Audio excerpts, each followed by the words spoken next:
In this tutorial, we will present the Job Files menu. On this screen on your left-hand side, you can see the list of job files available. The pump stores up to 30 job files in its memory. They are editable files that can be used to program the pump unit.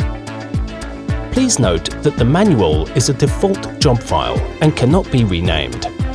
As mentioned before, it can only be used for simple flow control, with the option to increase or decrease the speed on the home screen.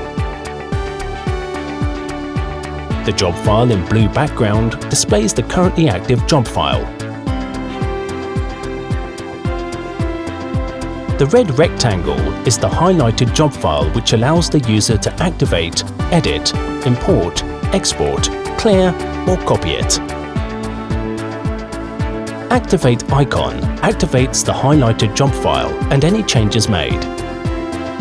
If the pump is running, the activate icon will be grayed out. Once a job file has been activated, the user will be reminded to calibrate the job. For the time being, we will press X, but we will get back to this in our calibration menu tutorial.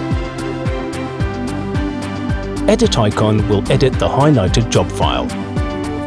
Import-export exports job files via the USB, including from another Vantage 5000.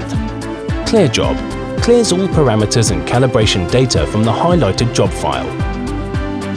When the user selects the icon, a message will prompt the user to confirm this. Copy icon copies all parameters from an existing job file, the source, to a highlighted job file, the target. For the process of how to import, export or copy a job file, please visit our other tutorials.